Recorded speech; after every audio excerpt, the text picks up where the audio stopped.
You know, we all have a lot of data, and it has to positively, absolutely stay safe. It can't get into the wrong hands, and the biggest challenge we have is how to transfer it from here to there. We all know as leaders that legacy tools that transfer our important files and sensitive data are mostly outdated and fall short on security, especially with the demands of today's remote workforce. Relying on outdated technology puts our organization's brand at risk, and that is unacceptable. So we are excited to invite you to step into the future of completely secured managed file transfer from our friends at Kiteworks. Kiteworks is absolutely, positively the most secure managed file platform on the market today. They've been FedRAMP moderate authorized by the Department of Defense since 2017. And unlike traditional legacy systems with limited functionality, Kiteworks has unmatched software security with ongoing bounty programs and regular pen testing to minimize vulnerabilities. And the coolest part, they have easy to use one-click appliance updates you will love. Step into the future of secure managed file transfer with Kiteworks. Visit kiteworks.com to get started. That's kiteworks.com to get started today. And now, the show. Ever wonder what happens after your customer clicks on a phishing email and winds up on a website that looks and feels exactly like your website, but is in fact fake? It's called website spoofing. And well, lots of things, bad things happen. The financial destruction affects the customer, but it also affects you and your brand that's being impersonated. Did you know that the actual brands like yours and like credit unions and banks are often liable for the damages that this social engineering tactic causes? In this video, we explore ways to prevent account takeovers and some innovative ways to reduce website spoofing. Gideon Hassam joins us to discuss a new way that they've created that can alert you in real time that your customers are on a site that is impersonating your website.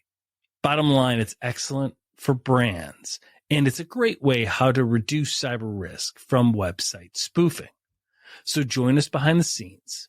This is the story of Gideon Hassam and innovative ways to reduce website spoofing. Come join us as we dive deeper behind the scenes of security and cybercrime today, interviewing top technology leaders from around the world and sharing true cybercrime stories to raise awareness. From the creators of Vigilance, the newest global technology newsletter, translating cyber news into business language we all understand. So please help us keep this going by subscribing for free to our YouTube channel and downloading our podcast episodes on Apple and Spotify so we can continue to bring you more of what matters. This is Cybercrime Junkies, and now the show.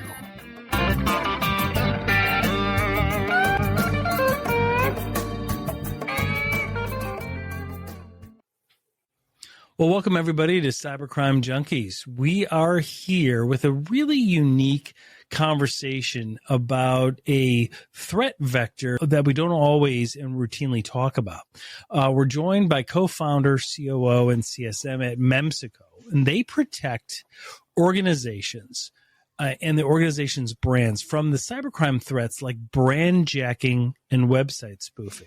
And it has a really impactful way and a very unique approach to helping organizations that get attacked and that have a lot of liabilities otherwise if they don't address this threat vector. So Gideon Hassam, welcome to the studio. Thank you very much, David. I'm very happy to be here and looking forward to our discussion. Yeah, let's jump right in. Well, you know, it's really interesting because the statistics are astounding. There's approximately 73% of consumers believe that it's the brand, the business that they believe that they're doing business with, even though fraud has happened and they're doing business with cyber criminals, right? But still 73% of consumers believe it's the brand's responsibility to prevent incidents like that, like web spoofing. We're going to get into what that is in just a second. And 47% of consumers said they're less likely to accept calls or texts from spoofed brands. And 50% of cybercrime in the U.S. stems from brand impersonation. there's another statistic that I found where 81% of consumers would stop engaging with a legitimate brand after an attack with a spoofed brand.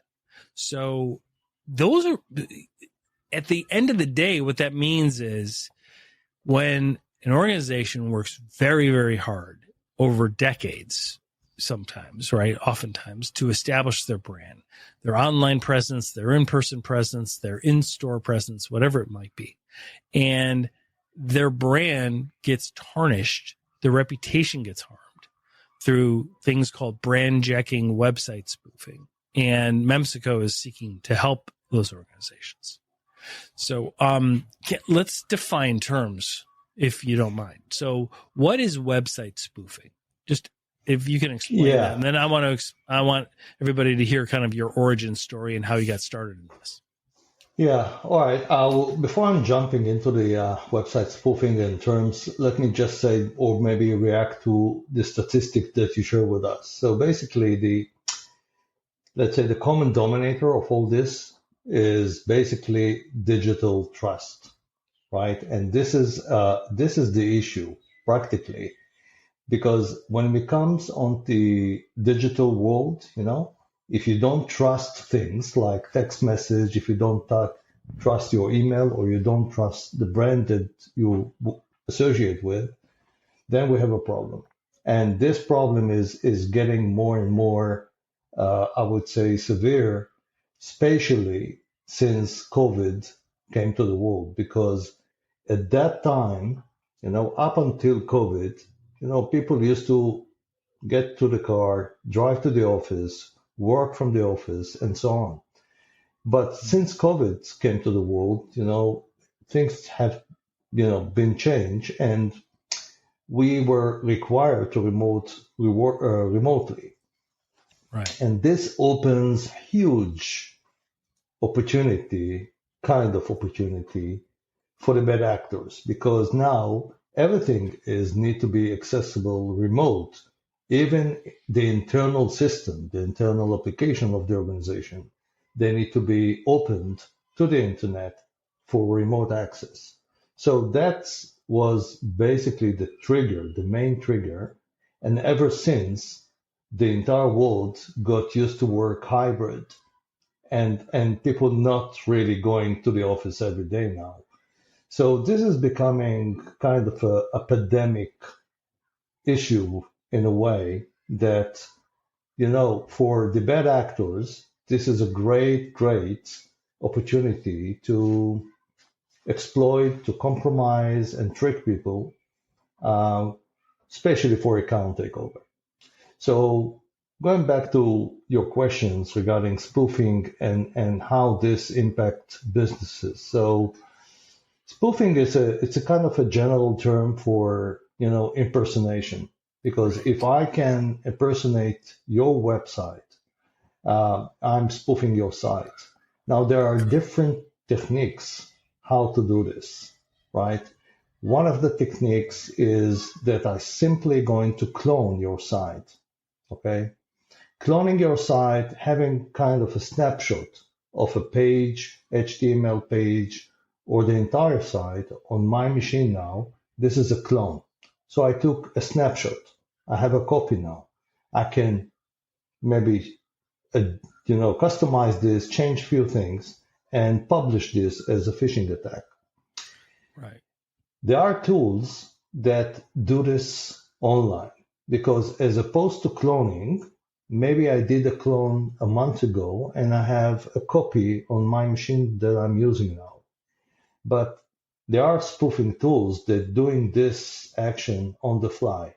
So they will bring in the almost copy. real time. Exactly.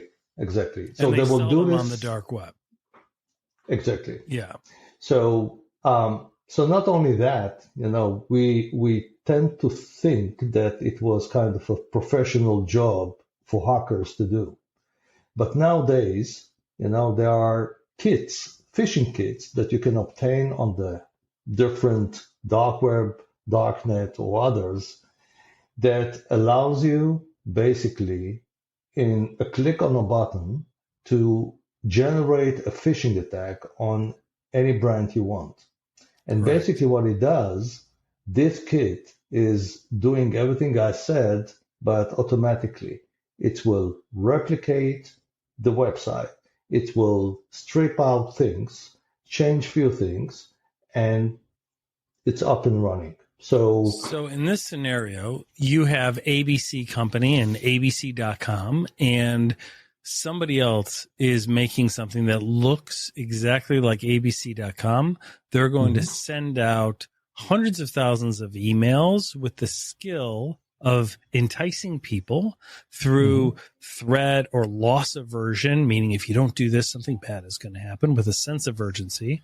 Get people to click on that. That will redirect them to the spoofed site, not to the real site, not to abc.com, but abc.co or abc whatever, Yeah. right? But it's going to look exactly like abc.com. Exactly. And then from there, when you enter your credentials or you transact business or you buy something from them, they're not going to deliver it. They're just going to take your money. Yeah. So, yeah, apparently, by the way, this is, yet another statistics to share is that more than 50% of the account takeover are based on phishing. So phishing became a method, a platform to trick people, to manipulate people, take their kind of identity or digital identity and use this for, scams and anything else. So, yeah, that's basically the problem.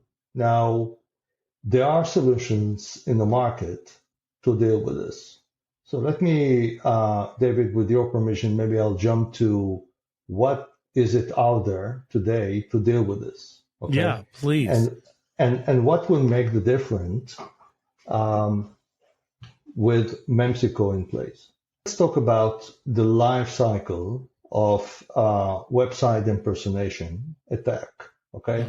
So as I said earlier, the attacks start with either cloning or spoofing online. Either way, I have now up and running phishing site, which is, attacking the customers of the bank, as an example. Now, the current solution in the market are related to threat intelligence services. Right. So these threat intelligence services, basically what they provide, the example of the bank now, they provide a bank the service of detecting this phishing site, which has a lookalike domain in one hand, or maybe has a lookalike content, right? Both ways, once these threat intelligence companies detect this, and they have scanners and crawlers to look for this, right. Once detected, the next step would be to start the takedown, right? Because ultimately, we need to take it down. Otherwise, it's still attacking. Right? Correct. So the process of takedown might take hours, days, weeks, it can take sometimes a while, even while, right? And then people tend to think that once this imposter site was taken down, the attack is over. We're all good. Apparently, this is not the case, because between detection and takedown, there is what we call window of exposure. Right. And within this window of exposure, people are still falling into this trick. That's to this the most attack. important time, is that window of exposure. Exactly. So that is one stage. Once the site was taken down, people, as I said, think that the attack is over, but it's not, because from that point, the attacker has a list of credentials that he managed to harvest, right? So now all these credentials that he managed to harvest are in the hand of the attacker. He can now exploit this, compromise these credentials, and use them, or sell them in the dark web. He can trade it, or he can use it. So the attack is not over as long as the credentials are still out there, right? And can I ask you, when you say credentials, do you mean the credentials of the host of the site, that ABC company, or the credentials of all of the individual like customers that have accounts on that site? Yeah. So we talk about the individuals, right? The customers. Let's take the bank example, right? Mm-hmm. So we have a bank website. We have a login to the bank. Right. So I, as a customer of the bank, I would log in through the web. I'm the victim. I'm going to be lured to get to be and fished. They're going to be able to log in as you, exactly, and impersonate you, which has really dire consequences, because that is, if they're able to know that password, and because people's habits of reusing passwords are so common, and when you are reusing a password and you're reusing one for a banking site, that's probably one of your better ones. And so then they can go to other banking sites, they can go to retirement accounts, they can go to government accounts, things like that, and they can fully impersonate somebody, and they can essentially make them homeless. Maybe because they are that person. Other than maybe fingerprints, they can totally pay people as you and spend your money. Exactly. So the risk is very high. Stay with us. We'll be right back.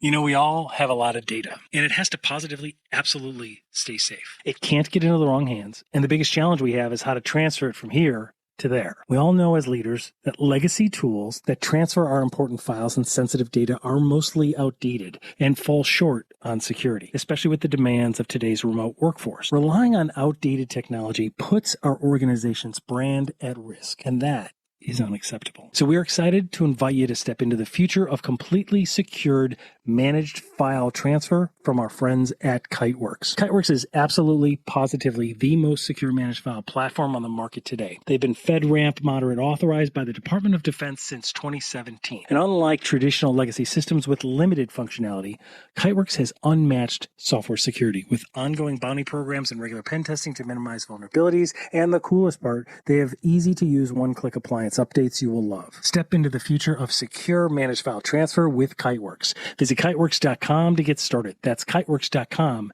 to get started today. And now, the show. The risk is very high, and going back to the life cycle of the attack. So with this window of exposure, the harvesting part, and later on the usage of this end user credentials, this is something that threat intelligence don't have. They don't have a way to detect this, to know who are the end users that were exposed, to know what credentials, user credentials are out there, and so on and so forth. So this is where Memsico come into the play, because we also have takedown services. We also have detection services. We have technology, not only scanners, that detect the imposter side in real time and not by scanning the internet. We detect this from the first potential victim that were exposed to this, only by clicking on the link and getting into this imposter site. Right. So, and from that point, that is basically one of the strengths of Memsico in this respect, is that we provide the bank, in the example of the bank, we provide the bank the full visibility of all the customers of the bank that were exposed to the phishing attack. We give them the names, the locations, when this happens. So if Gideon, as an example, was exposed to phishing attack, the bank will get these details in real time.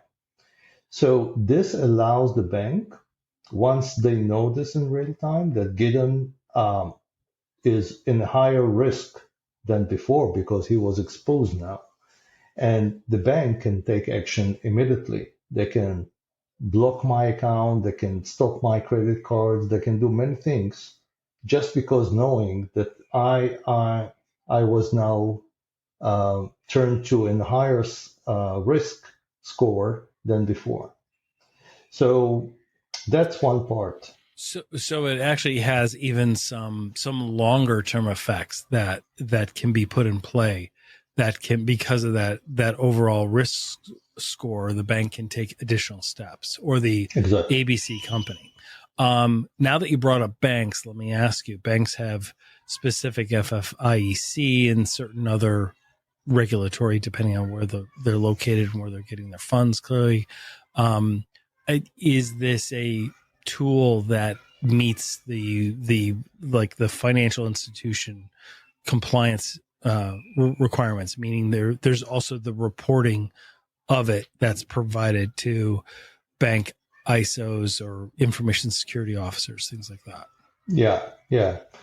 It's a good point and very relevant point, David. Basically, we comply with 3 ISO certificates. So it's on the corporate level, Great. on the data level, and also on the cloud level. So we Excellent. are certified. We're also, by mid of this year, going to have SOC 2 on top Excellent. of it. That's great, Gideon. That's fantastic. I mean, those aren't easy to get. So, I mean, that's really fantastic. But I mean, clearly banking is one industry. Like, there are so many other every industry has an online presence. Every industry could benefit by being aware and being able to address this in real time. Mm-hmm. And that's really key. Yeah. And moreover, I think that maybe this is speaking about banks now. So one of the things that we've seen during 2023 and even more this year is that there are more regulations coming into the financial industry that require banks and other institutes to compensate the customers on any phishing attack. So if I'm a customer of the bank and I was lured to get into a lookalike domain, which looked exactly the same as the bank, and I was compromised, the bank liability will may fall on the actual original bank, even though they had nothing to do with it. Exactly. Wow. And I can tell you that, for instance, that'll be interesting. That'll be debatable, right? I mean, that'll be interesting because, I mean, probably won't be debatable. If the regulation gets issued, it's pretty much done. But that's going to be a major challenge, especially if that grows beyond the financial institutions, or if it applies to the umbrella term of financial institutions, right? Because that can happen. That could all of a sudden be applicable to wealth management groups or CPA firms or real estate trusts and mortgage banks and the small mortgage brokers. And a lot of these are small businesses. Exactly. And the impact is huge. I can tell you that in the UK, for instance, only last year, the banks in the UK had to compensate their customers in hundreds of millions of pounds just because of that. So this is a kind of, it's a extending. Void. That is, that's a void. That's at the front lines of cybercrime, where it's really happening online. And you're right. I mean, ever since COVID happened, everything has an online component. Even when people shop at retail stores now, they don't even though COVID's essentially not a daily issue, people now are so used to the curbside pickup or whatever, they've developed it into their habits where they're choosing to shop that way and things. So there's all that online component first, as opposed to I'm just going to run to the store and walk around and pick out what I want. Exactly. So culturally, there's been a massive shift. Exactly. And for as far as Memsico, our traditional market is the financial one. Although we have, in e-commerce, we have in retail, we have other, educations. I could see retail and e-commerce would be big too. Probably, yeah. So, and since these regulations that I just mentioned, becoming more, let's say, strict regulation in this respect. We're getting more and more customers coming from the financial market approaching us just because of that, right? Absolutely. So we have more, we have big banks in North America, in the UK, and other countries, and that, in many cases, that is the trigger that they kind of approaching us. Well, and the way that you guys deliver this, is there a watermark that is put on? How does that work? Is there a watermark on a legitimate site, or is the fake site watermarked? Okay, so our solution is basically built of few functionalities. One is watermark. Watermark that we develop, it appears on the authenticated site, on the real one, right? Very good. And this is kind of providing the authenticity to the end user that when he visits the site, he's going to see something within that watermark which only he can recognize. That watermark is unique per each user. Okay? It does not go over the internet, so no one can intercept it. Oh, so it's unique per user. And it's unique. It's unique per user. Exactly. Oh, that's interesting. So it's unique per user. It resides only on his machine. It doesn't require to download or to install anything. It's all done automatically. It's agentless. And every time, for me as the end user visiting the site, I'm going to see a small digital watermark pop up showing me a code and animation which only I can recognize. So this cannot be forged, cannot be copied or cloned, and hence providing me the authentication that I'm in the real site. Now, if I'm visiting a phishing site of the same domain, I would not be able to see the watermark because the watermark cannot be cloned. So for me, it's kind of a binary indication. Either I see the watermark or either I don't. If I don't, I'm in the wrong place. Okay. So watermark is one level of detection and protection that we provide the customers, the end customers. But behind that, we have a series of detection and protection capabilities that eventually are going to, in one hand, report a lot of things to the brand. Let's pick up a few examples here. So if the bad actor going to clone the site of the bank is going to be notified in real time. Not only so if ABC company gets their site cloned to another abccompany.com or whatever, then the original brand will immediately be alerted. Your site has been cloned. Exactly. And not only that'll be very helpful. That would be very helpful, I would think. Yeah. Not only saying your site was cloned, we can say, okay, from what machine, from what device. And since we have kind of a device DNA technique behind the scene, we know each and every customer of the bank.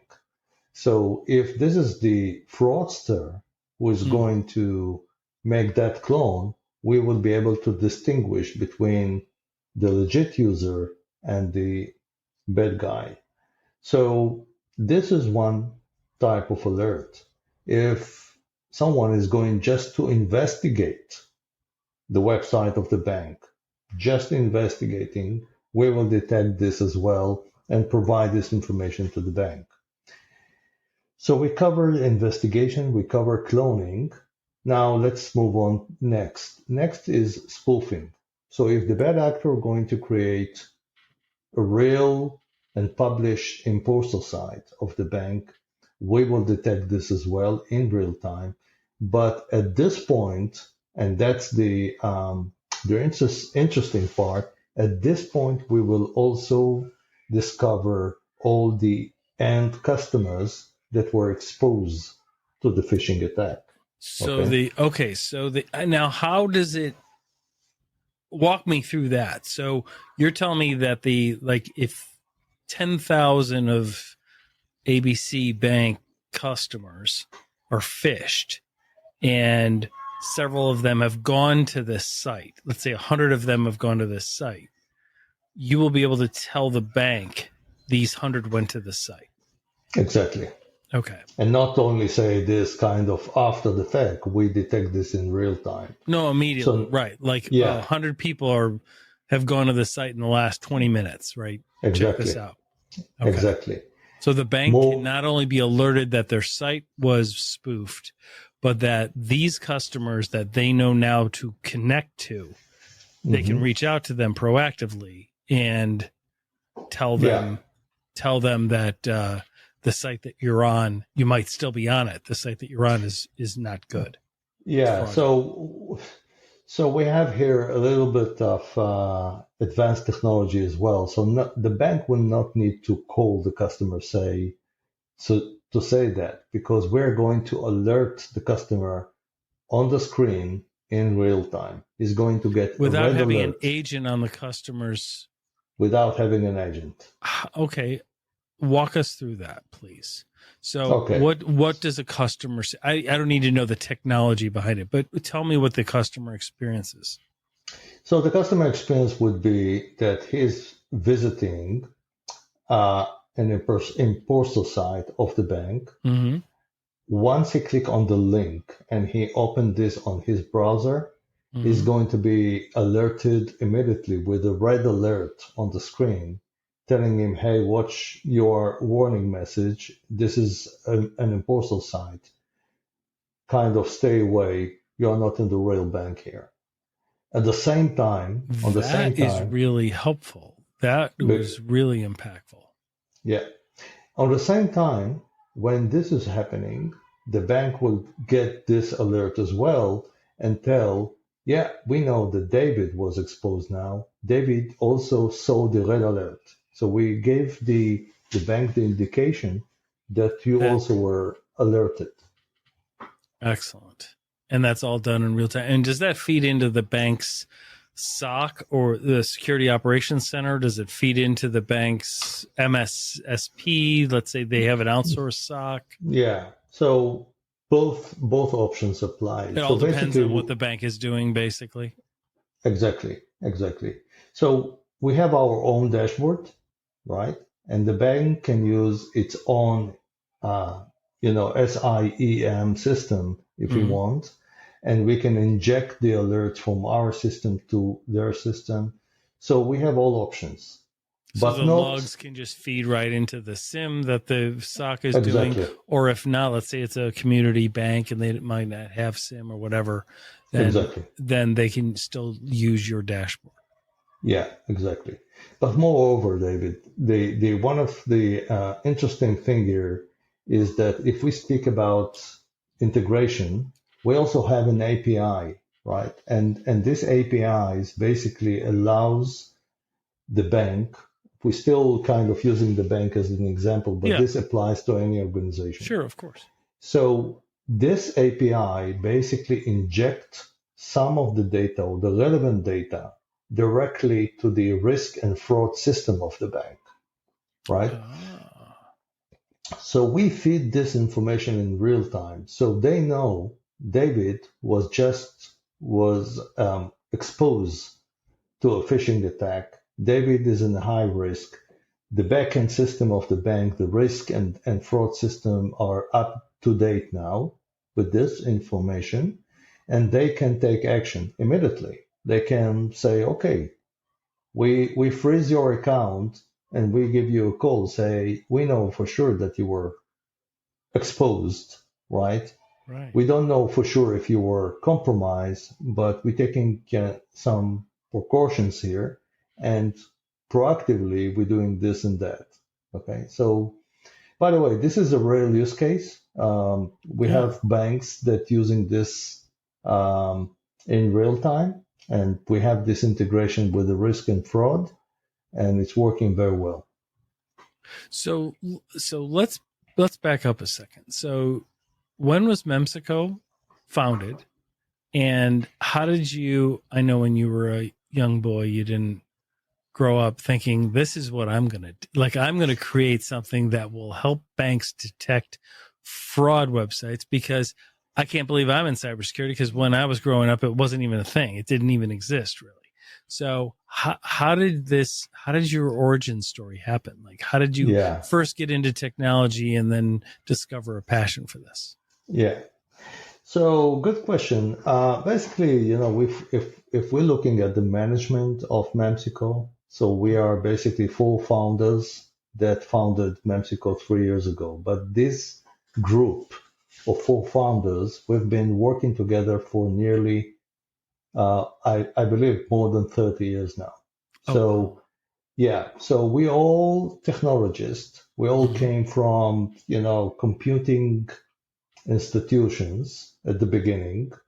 And ever since, we've been working together, and it's not our first startup that we established, right? Got it. Yeah. So you said, I don't know what's the age here, but if we go back to the 90s, right? Yeah, I was going to say, you guys were together even before everybody was worried about Y2K, which is back when I got into it, and I was like, even when it was going on, I was still like, this is not going to even happen. I can't believe they're paying us to protect them from Y2K, right? It's ridiculous. Yeah. So going back to the 90s, where cyber term was not there yet, but security was. Right. So we had a startup back in the 90s. It called Memco Software. Oh, okay. And basically, we developed a unique security protection for open systems like Unix and Linux. Ah, okay.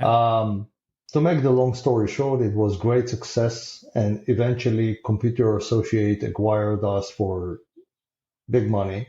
Yeah. And ever since, by the way, more than 20 years, our solution is still being used. And I think CA is selling hundreds of millions of dollars per year just on our solution. So I'm saying this because this is basically our background. We came in from the security world. We know that. Yeah. And so going back 3 years now, and what's basically was the trigger to establish Memsico. So we took a time, and this has literally happened. We took 6 months of studying and researching and meeting with CISOs, CTOs, CEOs, all C-levels around the globe, right? Mainly in the US, Europe, and other countries. A lot of people that we know from past experience. And the thing that we actually met and discussed with them was, what are the main challenges that they see in terms of impersonation attack on their brand? Okay. Because, and we touched this at the beginning of the meeting today, but a lot of companies were focused on the internal security perimeter, right? Correct. They're worried about the anomalies and the threat actors when they get inside their network. That's where most of the discussion. But this is more the brand reputation and the ultimate customer trust, which is, to me, the crux of it all. This is why I was excited about having you on, because the brand reputation, organizations today, and correct me if I'm wrong, based on all the research you've found too, and you've been in the industry for a long time, I mean, they'll spend most of their time, revenue, resources at building the brand, but they will fly it without a lot of protection, right? Exactly. And they don't understand very often, partly because the cybersecurity community has done a pretty poor job of communicating to them, right? That they are flying it at high risk, and then they get torpedoed, right? And not just indirectly by somebody breaching their own network, but by their digital footprint and their website and the brand jacking that occurs, because that is much more common And from a technical perspective, it's a little bit easier for threat actors to do. And that's where most consumers are being drugged into the mix. And that's where a lot of the liability is. That's where Memsico kind of came into play. Exactly. And basically that type of information we gather from all the, research and interviews that we done, Yep. and we kind of pinpoint exactly what are the challenges. And one of the major one was, how do I know as an organization Right. whom of my customers were exposed, whom of my customers are at risk? How can I protect them? How can I know what is the magnitude of these attacks? So this is something that basically was the foundation for us to develop our platform. And ever since 3 years now, we have nearly 3 years now, we have about 50 customers already globally. We are nearly 50 people on board. We're still growing. We have two big venture capitals, that American ones that invested in the company as well. And we see, and we have a very, I would say, interesting roadmap going forward, because we have a lot of other things to add, and we're working to add it as we speak. So, well, that's fantastic, and it's really unique, because when you think about, this is not something in the toolbox of a lot of SOCs. And it is something that decision makers and people that the SOC team and the defenders need to report to, right? That the decision makers ultimately care about, right? The stakeholders at the end of the day care about the customer facing trust and reputation. And so Memsico is kind of coming in from a different angle, right? Something that is very prevalent in the tens of billions of dollars a year, and saying, here's another element of your threat and risk landscape that a lot of organizations aren't really addressing. So many of them are focusing on the endpoint detection and the SIMs and things like that when they're getting into their network, because their site is hosted somewhere else, right? Their site is hosted by some third party vendor or something, right? But they're not realizing that risk. Exactly. And I can, speaking about SOC in general, it reminds me that one of the, the biggest partners we have is Deloitte. Deloitte globally acknowledge the values and the capabilities that Memsico can provide Deloitte customers. So Deloitte has MSSP and SOC as a service to their customers. And basically Deloitte now is using our technology to detect, protect, and do actions for their customers. And this is going very well, in the States, in the UK, in Spain, and other countries. So Deloitte is really became a great partner in that respect, and we have more, by the way. Yeah, makes perfect sense.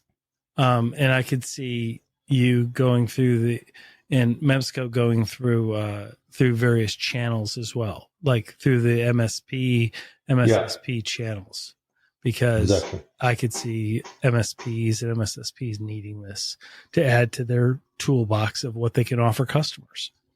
Yeah. I mean, so because it can expand far beyond the financial sector as well. I mean, manufacturing, retail,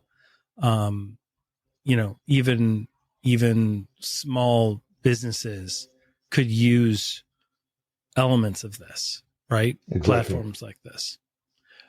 Is this an offering that small business can engage with you on, or is it more at an enterprise grade level? Meaning, do you have a Memsico Lite for small business, you know? So like, so we do have. Okay, So we have excellent. customers that are very small. We have mid-sized customers, and Yep. we have enterprises, as you said. Excellent.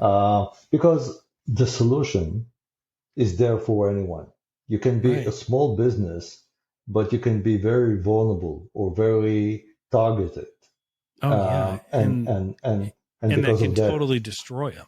Right. I mean, exactly. that's, you know, and the bulk of, you know, in the technology space, everybody always likes to focus on enterprise, but the truth is the bulk of people are employed by small to mid-sized employees, employers, right? And so if we can drive some of these solutions downstream in size of the organization, it can really help American society as a whole, North American society.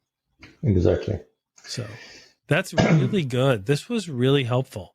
You know, talking about the dangers posed by spoofing attacks and the window of exposure was really, really interesting. You know, you've really identified kind of 3 windows of exposures. Before we wrap up, can you reiterate some of those, highlight some of those? Like there's 3 windows of exposure that any organization with a website and a digital presence is going to have. Right. So David, before I'm doing this, if time will allow, maybe taking a couple of minutes, we talk about detection, we talk about alerting, we didn't talk about action. And yeah, let's talk about the action. Yeah. Okay. So one of the actions that Memsico does or provide is that, let's take this scenario as an example. If the victim or the potential victim is being lured to get into a phishing site right. of the brand, and let's say he is ignoring the red alert, okay, and he's proceeding to the login page and he's going to put in his user credentials, username and password. So we have a very unique technology which is behind the scene. No one really can see this. And this technology, what it does on the importer side, is going to scramble and mark the credentials of the victim on the way to the fraudster. Okay, so hang on a minute. You're telling me, I really like this. So the crime fighter in me, the Batman in me is loving this.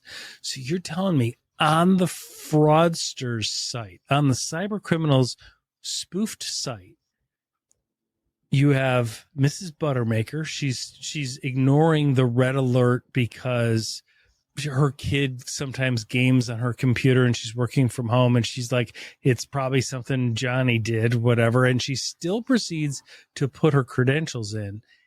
It will encrypt, essentially. It'll truncate her credentials in between her entry of them and the receiving of it by the cybercriminal. Exactly. So outstanding. So not only we are changing this on the fly, we're going to market it. Okay. So it's like, fake currency bills. Right. Sometimes the police doing this marking bills that they can trace. So once the bad actor getting this marked credentials, he doesn't know that they are marked. He doesn't know that they were kind of scrambled or changed. He thinks that he did very well. He harvested many of these. And now he's going to try them on right away, or he's going to sell them on the dark web and someone going to try this a month from now. Either way, once someone is going to try these credentials on the real site, okay, on the authenticated site, we will detect this. We'll say, oh, we know these credentials, we changed them. We know this marking patterns, and we detect this in real time. So we can also trace back to the bad actor as well. To the seller, exactly. Yeah.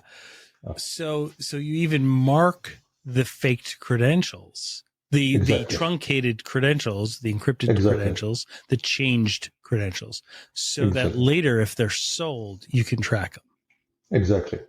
And this is a very, very powerful capability. That's really powerful. That's really powerful.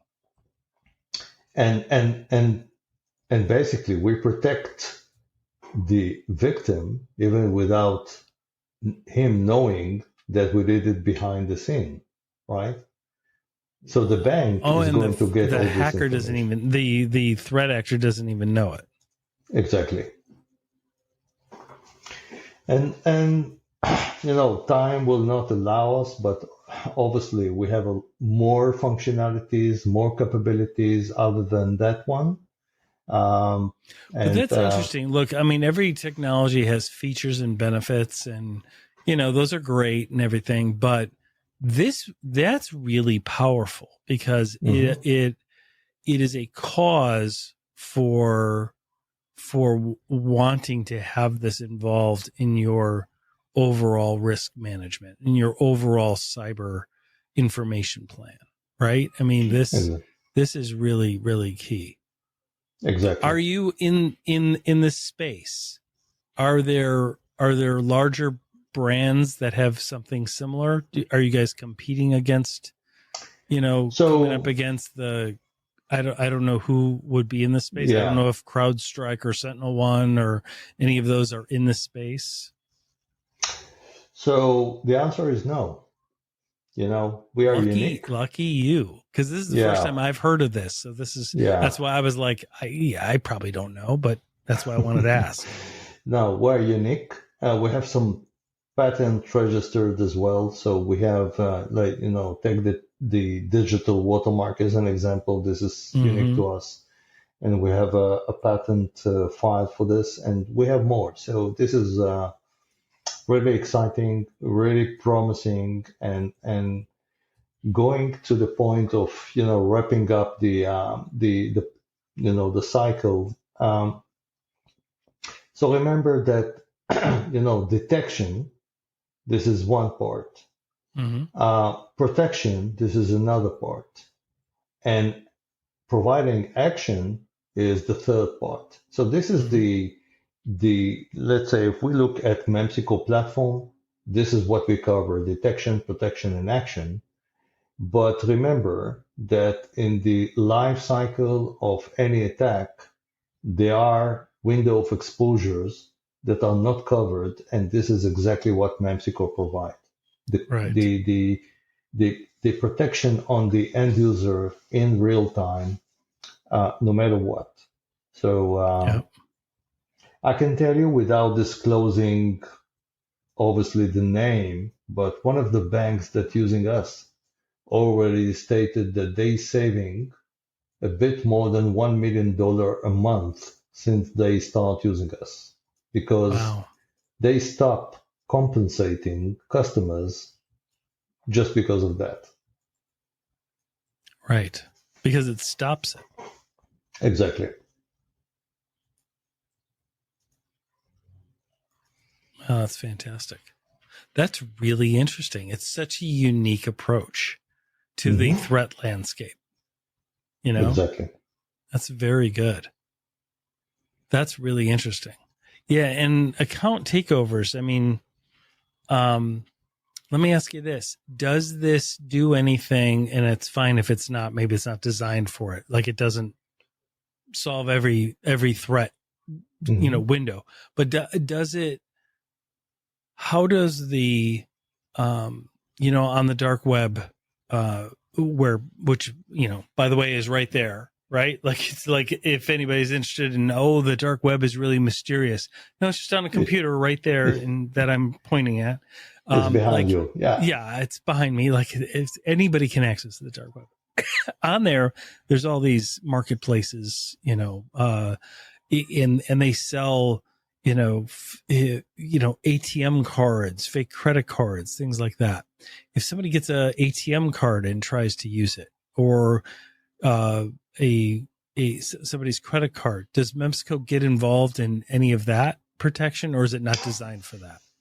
So Generally speaking, it's not designed for that. But mentioning credit cards, we do have kind of a solution for credit cards as well. So, but the usage of credit card online, right? Right, correct. Not in the shop. So one of the things that obviously hackers would do is that they will try to steal your credit card numbers and details. And so using the same concept of scrambling and marking the credentials of the user, we have the same concept for credit card number. So if the victim is entering a credit card number in, let's say, a payment page, and that payment page is basically a fake one, right?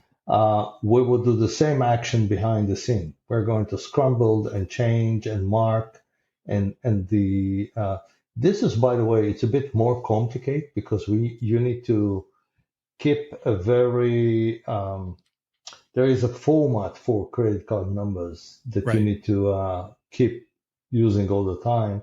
So we have this also developed. So the fraudster going to get sort of legit number of credit card, but this is not the credit card of David that just entered them into this page. They'll get a scrambled and marked number. Exactly. Oh, that's fantastic. And in behind the scenes, without explaining the technical aspect, but it's tied to the main site of the site, right? Like abccompany.com. What you're doing is you're identifying whether that is replicated elsewhere online, right? So it's really tied to what their online presence is. Yeah. So we're not protecting customers no matter what. We're protecting the customer in relation to the domain that we are protecting. So if we are protecting abc.com, as an example, all the customers of abc.com are the ones that we're going to be protecting, basically. Right. Exactly. Well, that's phenomenal. Gideon Hassam, thank you very much. We will have links to Memsico, and we invite people to check this out. And this will be something I know that we will see at the trade shows and in the industry, because this is really unique. It's one of those threat vectors that people don't always talk about. Right. Exactly. And you guys have really identified. It's like you've been doing this. It's like you guys know what you're doing. So, who are some of your other partners? Like, or are they, are they local in the U.S.? Did they come up together with you? Or are they international? Yeah. So basically, we're an American registered company. We have offices in different locations, but the American market is our main target market. We have Deloitte. We have other channels and partners in the US, also in Canada, also in Latin America. So we have now customers in Mexico and other countries. Yeah. So basically we are very well covered in that respect. Well, that is great. Well, I guarantee this will not be the last time we speak. So that is really good. We wish you guys nothing but the best. And as you guys evolve, and as Memsico becomes a household name or an in-bank name across the globe, I hope that you will come back and visit with us when you're too big. When you're too big, and Wall Street Journal is calling you, and you're too big, and you'd be like, "Yeah, you started on Cybercrime Junkies. Don't forget that." Yeah. So I won't forget this. This is really good. So we wish you the best, and thank you so much. Thank you very much, David. Thank you for having me. It was a really interesting discussion. Yeah, it was a phenomenal approach to a really important risk that organizations have today. So thank you for what you guys are doing. Thank you. Thanks.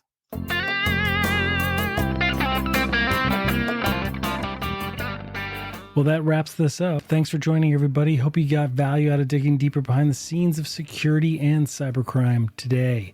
Please don't forget to help keep this going by subscribing free to our YouTube channel at Cybercrime Junkies Podcast, and download and enjoy all of our past episodes on Apple and Spotify podcasts so we can continue to bring you more of what matters. This is Cybercrime Junkies, and we thank you for joining us.